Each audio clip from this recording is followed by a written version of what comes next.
I knew it. It's bad. Bad timing. Oh, they're fighting over there. All right, this is our time. Let's use this thing. Go! Oh my God, what does this do? Does it just fly straight? Is that what it does? Yeah, take some of these, baby. I feel like this is doing absolutely nothing. I really should learn how to use these. Get him! Get him! Oh, somebody died. Hello? Oh, this is bad. Okay, no. Oh, this is bad. Woo! He's a basic editor. He's a sweaty guy. I can't shoot him. This sucks. This sucks, dude. This sucks. Bro, this is what...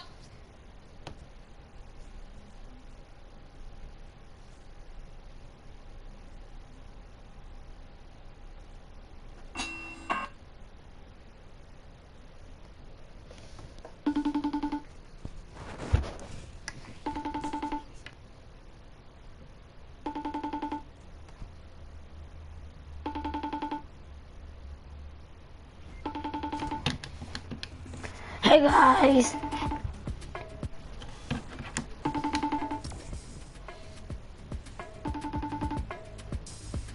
Let's see how long it takes so someone comes on my stream.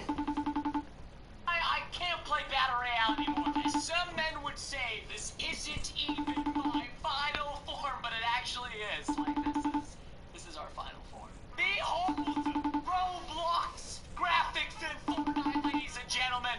All I'm saying is if we call it done, you're gonna be using code TV in our frags in the Fortnite shop for the rest of your life, okay? Throughout the rest of them codes, use that code, otherwise Diglett's gonna get it. And you don't want to see Diglett get it? I mean, look at him, he's so cute. What have I done to Fortnite? I feel like even Fortnite doesn't deserve what we've done to it today. I'm gonna need you all to smash that like button and subscribe. Alright gamers, so I've made a new Fortnite account. K-Does Snipe You. Now today, essentially, I'm going to stream snipe Fortnite streamers over and over again until they delete Fortnite. We're going to make them delete their game or like uninstall you. Yeah, it's basically the same thing. If you don't like subscribe with notifications on, you'll never win a game of Fortnite again. Don't risk it. Now I know what you're thinking, well, it's mate. That's pretty toxic. No, Epic Gamer, you're wrong. He's gone to Retail Row. I'm just gonna land Dusty Depot. I'm just gonna try and play this game like really low key. And I already know he's gonna have like a ton of stream snipers. Oh my gosh, look at this. Are you kidding me? I'm just gonna farm up. Dude, I've already got like some insane loot. Like, bro, I've literally got a shotgun. Oh my gosh. Of course it'd be a mech. Of course it'd be a mech! Okay, is he dead? My days, yo, Allier just got killed. Okay, he is dead right now. Wait, who's spectating him? Okay, right, the guy is over right now at Retail Row. Do I push it? That's the question. No. Right, this actually could be pretty epic. I feel like I'm actually shaking for some reason. I don't know how I've managed to do this. I've literally not seen a single player this game. Right, okay, let's just try and take high ground. I think that would be the... Like and subscribe in 4 seconds or you will get swatted. Today, we're looking at Fortnite. Us teenagers have to go through. Basically what it is changes happen. In your mind, on your body, everything changes. I'm gonna show you guys what it's like before puberty and after puberty, because there is a big difference. And don't forget to hit the like button if you guys can relate to this video, and without further ado, let's check it out. Puberty before and after.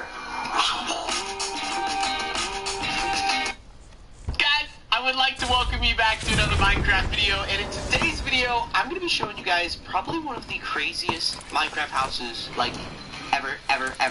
Look at this. This is the front gate. Before this video starts, I need you guys to click that subscribe button and slap the bell to never miss another video. I've actually never seen or been in this house. Usually, when I do house showcase videos, I will run through the house and kind of memorize it, and then I'll record the video. However, for this one, I figured we could, like, experience it and just be wowed together. So I have absolutely no idea what to expect for this house, but this looks like, from the pictures that I've seen, one of the craziest Pocket Edition houses, like, ever. If you guys want to see more crazy house showcase videos, let me know by leaving a like on this video. Yeah, why do I always mess top that up? 5 or top 10 Minecraft Pocket Edition houses videos. So if you guys want to see that, leave a like. Let's get into this. There is a gate. And oh, that's sick. Okay, now we're getting real fancy. Oh, there's a close button on the other side as well. Oh my, what? Whoa! Look at the design on this place. It doesn't even look like a house. Oh my gosh. Does this button open the garage? No way. Oh my gosh. Okay, I did not know that there would be a lot of redstone stuff in here. So this is the garage. This is like a bat cave, but it's like all white. Oh my gosh. Oh my gosh. You need to close it. Oh my gosh. Alright, so let's go inside the house. What? It literally has, it sensors. It senses when you're close to the door. That is so sick. Okay, so as we go inside the house, this texture pack is crazy as well. Everything looks like so realistic. I guess this is kind of like a little lounge area. It kind of looks like a bathroom in a way, I guess. Kinda. That's cool, that's cool. Okay, what do we have over here? We got, what is this? Oh, this is a bedroom. Oh, I can barely tell what some of this stuff is because it looks so modern. It's like, I don't know. This is like, looks like a little lounge area. I guess that's a TV. Dude, this is nice. This is crazy nice. This is like a house so nice that you don't use any of the rooms because it's too nice. So we got a bedroom in here, a lounge, movie theater kind of thing in here. This goes into the garage. Let's see the kitchen in this place. Okay, so wait, we can go upstairs or downstairs. Okay, so this house is more than 2 stories. So we're going downstairs. This is like the basement. Other things coming soon. Oh my gosh, they're gonna make an elevator in here soon. Gym coming soon. This is a sick gym room. Okay, so there's a gym coming soon and an elevator coming soon. And then over here, this is the kitchen. Wow. Have you ever seen a Minecraft kitchen like this? Oh, and perfect. Right after you make your food and your popcorn, you can hop right into the movie theater. What in the world? This is a big movie theater too. Oh my gosh. This is a beautiful kitchen. And then it leads, oh, this is the pool. Oh my, look at the back of this house. What the heck? And this is like a whole kind of bar patio area. We have a massive pool with fish in it.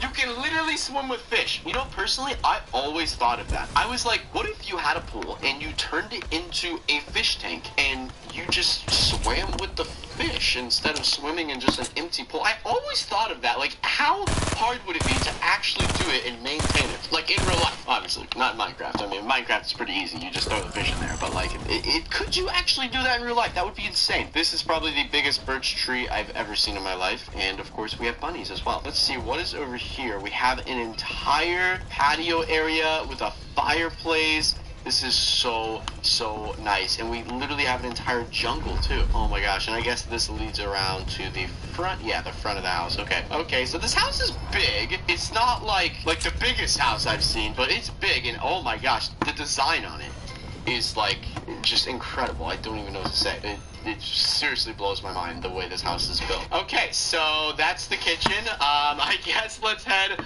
upstairs. This is the entryway and stuff, so we'll head up to the 3rd story now, which is, oh my gosh, this is so cool. What the heck? We have a fireplace over here. We have all these vines growing up through the middle. We have kind of like a chill, I would say like a reading spot. It looks like there's a patio out here. Floor to ceiling glass. I love the ceiling with all the leaves and all the lamps. It's so cool. Wow. And then here is the patio. Walking out to the patio, this is like next level. Like, I don't even know what to say. I'm just blown away. This is beautiful. Okay, and then I guess this is the master bedroom. Wow, I don't know what's going on with the ceiling here, but that's pretty cool. So we got a massive bed. We got a beautiful view right out to the front gate, so you can see who is coming to your house and when. And then this is, I guess, the master bathroom. We have a massive shower. Oh my gosh. Massive bathroom. Wow, this is just, I don't even know what to say. I'm speechless. Is this the entire house or is there more? I feel like there's got to be more. That's all I see. I'm gonna fly around because I want to see if there's anything else to this property that we may have not seen. Oh, a helicopter pad on the ceiling. Totally missed that one. Okay. I love the way this thing is designed. It's like a weird looking rectangle. It's so sick. What is that? Is that it? Oh my gosh. Is that a private jet? That's a private jet. There's a private jet inside there. It says coming soon. Okay, so I guess this isn't done. So this house isn't even completed. There is a literal, okay, I'm gonna break into here because I want to see what's going on. There is literally a private jet in here. It looks like there's a whole, kind of command center over here. Oh my gosh, look at this! What? This is like some Batman stuff. This is insane. It's seriously next level. You have oh my gosh, look, it opens the door. Oh my gosh, I can open the door. Oh, I opened the door, that's how you do it. Okay, that is, I don't really know what to say. We have a private jet. What else? There's gotta be somewhere because it's the size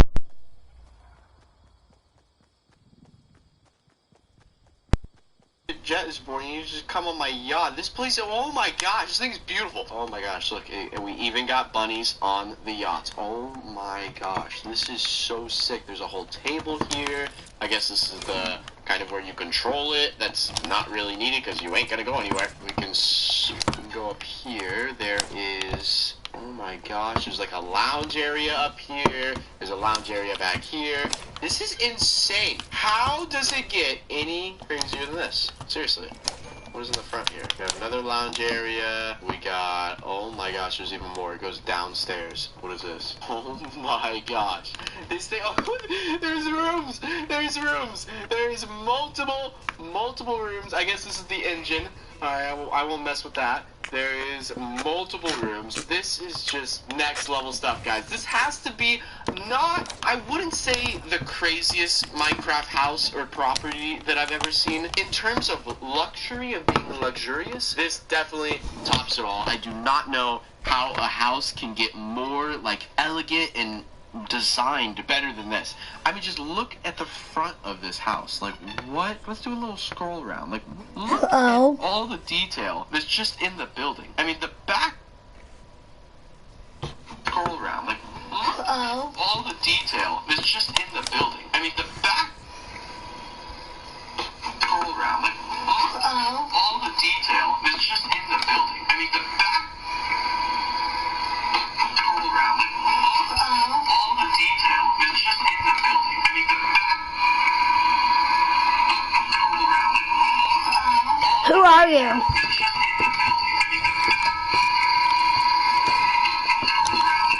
Who are you? I eat holes memes. That sounds like my cousin Natalie. Who are you? I eat holes memes. That sounds like my cousin Natalie. Who are you? I eat holes memes. Okay, sorry about that. Anyone can join me if they want. I'm making a big sky base on top of the meteor. And I have 2 mechs. One's over there.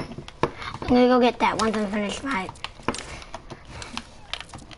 railed staircase.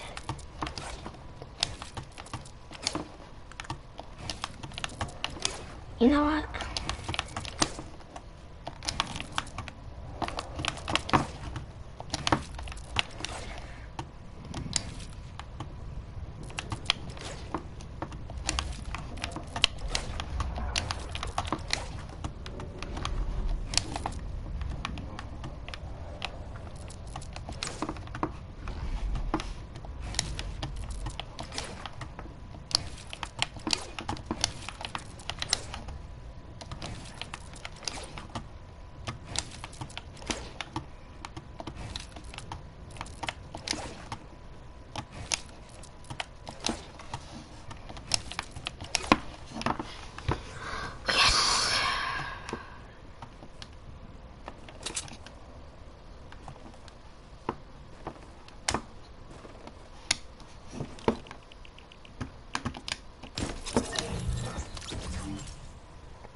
Time to go get the second mech.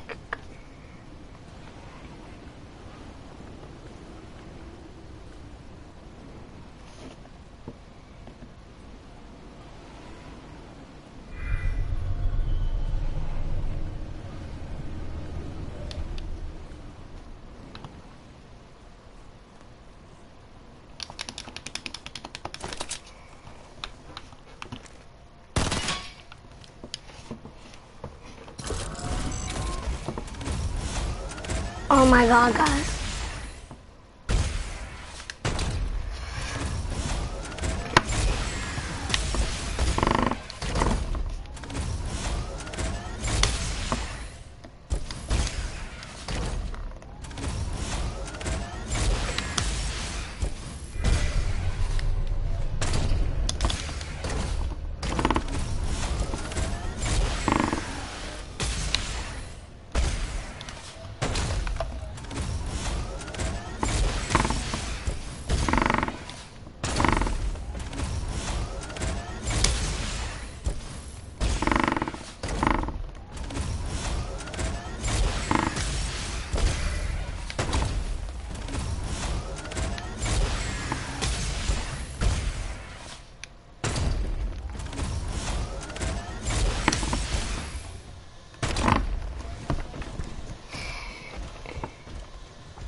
Ugh.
Service we had all been waiting for by showing up Captain America wielding Mjolnir in the battle against the purple-chinned psycho Thanos. Man, that was epic. But while it's a weapon generally associated with heroes, there have been a surprising amount of characters who managed to somehow find their way around the whole worthy requirement thing.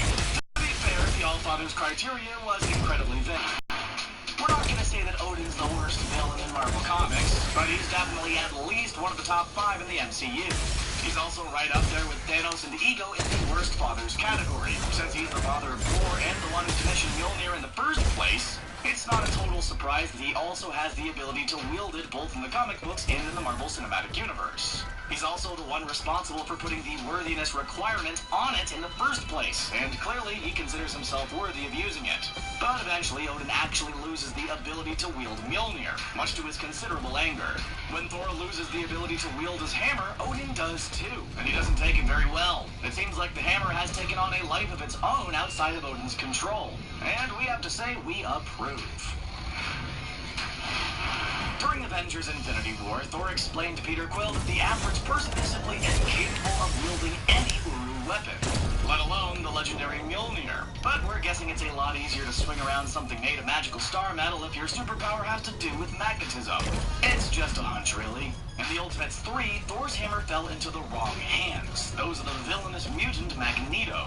Now, on a normal day, or as normal as days get in the Marvel Universe, that's definitely a bad thing. But in this case, it was even worse, since Magneto had recently suffered the demise of his children, Quicksilver and Scarlet Witch. You may not think of Magneto as a paternal guy, but this caused him to go just a little bit crazy, and he used his powers to manipulate the electromagnetic field surrounding Mjolnir, and to use it for his own purposes. Sure, maybe he didn't wield it in the traditional way. Interestingly enough, in the standard Marvel Universe, we've seen Magneto unable to lift Mjolnir off the ground because of vaguely defined magic. Yet he doesn't seem to have that problem in the Ultimate Universe, which is yet another reason why having a multiverse is so awesome.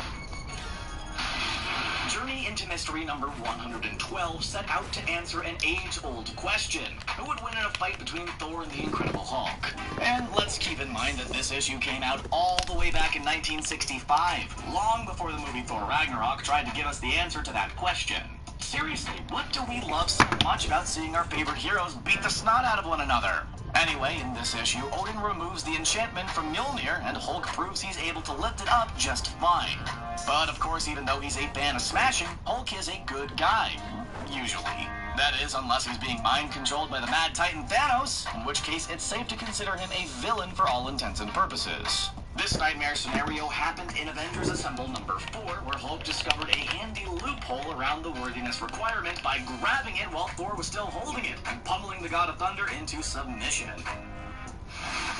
In the Marvel Cinematic Universe, we're used to seeing the giant green Incredible Hulk and, more recently, the Bruce Banner and Hulk combo we saw in Endgame. But in the comic books, there are a variety of different Hulks, including Grey Hulk and Red Hulk, the latter of which is actually General Thaddeus Ross, the enemy of good old Green Hulk.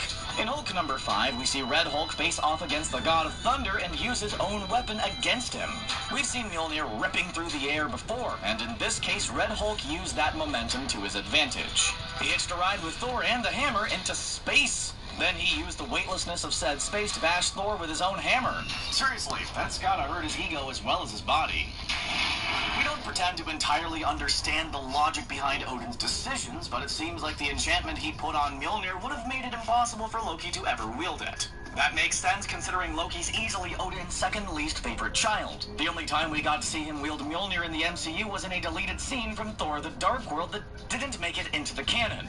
But during the Axis comic book, things got pretty wild, especially when the X-Men crossed over with the Avengers. A crazy, powerful inversion spell causes normally villainous characters like Loki, Doctor Doom, Magneto, and Sabretooth to become the good guys. In Loki, Agent of Asgard number 9, Loki faces off against his brother, and because he's temporarily a good guy, he's able to finally pick up Mjolnir.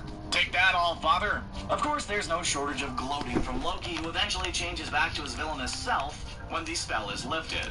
Even getting to use the legendary Mjolnir wasn't enough to convince Loki to give up his evil ways. It certainly doesn't make you feel worse.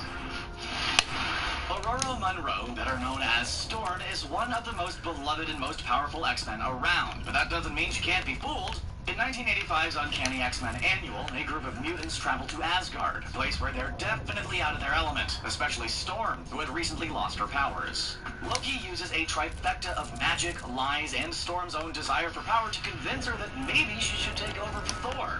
In order to go up against Thor, Storm needed a weapon, so Loki creates a hammer that's extremely similar to Mjolnir called Stormcaster, that allowed her to use weather-controlling abilities similar to the ones she used to have. But eventually, Storm was able to break free of Loki's manipulation and left the hammer behind. Still, fans wanted to know if she could have been worthy of lifting the real Mjolnir, and this was addressed in X-Men To Serve and Protect number 3. Storm gets Stormcaster back and transformed into the Loki-controlled version of herself. During this time, she picked up Mjolnir and used it to destroy Stormcaster. But the catch here is that Thor was still holding Mjolnir. Could Storm have lifted it on her own? In the first Thor movie, we learned that Odin had commissioned Mjolnir and gifted it to his son, Thor. Ah, what a nice family bonding moment. Well, at least it was until the truth came out in Thor Ragnarok.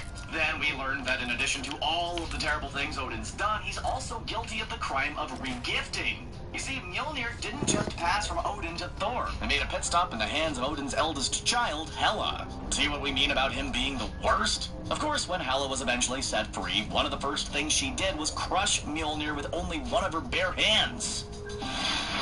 Now it's time to talk about Captain America. And no, we're not talking about the time he used Mjolnir against Thanos during the final battle of Avengers Endgame. Nor are we talking about the times when a virtuous Steve Rogers managed to get his hands on this legendary hammer in the comic books. No, we're talking about a very controversial comic. The 2017 Free Comic Book Day Secret Empire. You know, the one in which Steve Rogers' memories are altered by the Cosmic Cube Kobik, and he works alongside the evil organization Hydra. Needless to say, seeing the symbol of truth, justice, and, well, America siding with Hydra didn't sit well with many fans.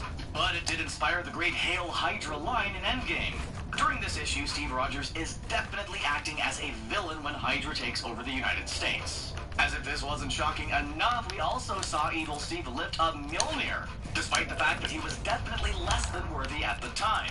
It turns out Madam Hydra, Elise Sinclair, had tampered with the inscription on Mjolnir, and this allowed Steve to lift it without satisfying Odin's worthiness requirement. Thankfully, the good old classic Steve Rogers returned and was able to lift the hammer for real. Have we mentioned that we're super over-the-top excited for the upcoming What If series set to premiere on Disney Plus in 2021? Because we just can't wait to see some of the wild, out-there what-if scenarios our favorite characters are going to find themselves in. This setup is something Marvel comic book fans are quite familiar with, and we're going to be talking about What If Volume 2, number 66. What if Rogue possessed the power of Thor? Now, Rogue is generally a hero, but in this issue, she's a member of the Brotherhood of Evil Mutants, which puts her directly in opposition of some of our favorite heroes, including the God of Thunder. She takes on the Avengers, claiming the lives of Vision and Iron Man, and leaving Thor in a vegetative state. Yeah, she's definitely not powerful enough. She obviously needs an enchanted hammer as well. Thor ends up perishing, and Rogue ends up with Mjolnir. After she also loses Blob, Pyro, and Mystique, Rogue finally starts to feel a little bit guilty before she's seduced by Loki, who wants her to destroy Odin and help him take over the Earth.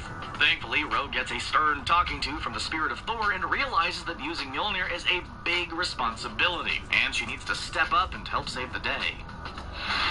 In the Marvel Cinematic Universe, the Ragnarok in Thor Ragnarok refers to the foretold cataclysmic event which will destroy Asgard. But in the comic books, there's also a character named Ragnarok, and he's definitely not a hero. In the comics, Tony Stark finds a lock of Thor's hair and decides to keep it for a special occasion. Okay, that sounds really creepy, but we promise it actually happened, and we're not talking about some slash fiction here. Tony didn't save it in a locket or tuck it under his pillow. He used it to create a clone of Thor to help him out in the events of Civil War. But, of course, this clone turns out to be mentally unstable, as well as evil, and goes by the name Ragnarok. In Dark Avengers number 189, Ragnarok goes through some heavy stuff and starts to question if being an evil clone of the God of Thunder is really for him after all. Well, the evil part, he can't really help being a clone. He decides to turn over a new leaf and wonders if sharing the same DNA as Thor will allow him to lift up Mjolnir. Ragnarok is able to hold the weapon and decides this means it's time to turn over a new leaf and make villainy a thing of the past. Okay, so Wade Wilson may generally be considered a hero, or at least an anti-hero, but he's definitely done his share of downright villainous things in the past, and pretty much anyone who's being manipulated by Loki qualifies as being a villain. In Deadpool number 37, Loki's able to manipulate Deadpool into capturing Thor and stripping him of his powers, which is also staunchly villainous behavior. Much to his happy surprise, Deadpool learns he's able to lift Mjolnir. He uses its immense power to do things like order an irresponsible amount of food from Taco Bell, and take part in a local baseball game. It's hard to say whether those actions make him a hero, a villain, or just someone living their very best life. But anyway, it turns out the Mjolnir that Deadpool was swinging around was actually a fake. In his defense, it was a really good fake constructed by Loki, whom Deadpool eventually turns on. Thor is able to retrieve the real Mjolnir and takes away the replicate just for good measure. Movie fans were introduced to the Destroyer in the first Thor movie, where it was used mostly to guard Odin's vault. It was a powerful automaton that we saw dispatch multiple frost giants when they tried to bust into the vault during Thor's coronation. This device obeys the person in charge of Asgard, and later we saw Loki take control of it and set it against Thor. In the comics, the Destroyer was made by Odin, but for a task a little bit riskier than guarding a vault. It was supposed to take down Celestials. And since we know how powerful they are, that should give you an idea of how mighty the Destroyer is. In Thor number 7, Odin isn't happy about Jane Foster taking over as the mighty Thor, and he decides to do something about it. So he sends the Destroyer after her to reclaim Mjolnir. During the battle, Jane throws the hammer only to be stunned when the Destroyer picks it up. It turns out that since the Destroyer isn't really alive, it's able to wield it just fine. Whoops. Thor is another comic book character who existed in the Marvel Cinematic Universe at one point. He's the father of Odin, which makes him the grandfather of Thor, Loki, and Hela. He was the guy responsible for defeating Malekith and the Dark Elves the first time around, but a subsequent battle cost him his life, which left Odin in charge of Asgard. In the comic book, Loki manages to revive Thor, but he's not quite the hero of legend he once was. In Thor number 600, we learn confusion after being suddenly brought back to life mixes badly with Loki's manipulation. The result is a Thor that's absolutely out of his mind and determined to start a fight with Midgard, known as Earth to us non-Asgardians. As you probably could have guessed, this puts him at odds with those who prefer not to see Earth destroyed. Thor tries to defeat his grandfather and is stunned when Thor catches Mjolnir and throws it aside. It was also pretty surprising to audiences, since it's never really explained why he was able to wield the hammer, despite being clearly unworthy. Perhaps it has something to do with the fact that he used to rule Asgard, or that he's the father of Odin. Alright, in terms of superhero names, you have to admit that Airwalker isn't the best one. Doesn't that just mean flying? But we're not here to besmirch the good name of Gabriel Land. We're just going to talk about the time when he got his hands on one of the greatest fictional weapons of all time. Thor number 305. First learned about the loophole the Destroyer would later exploit. Organic being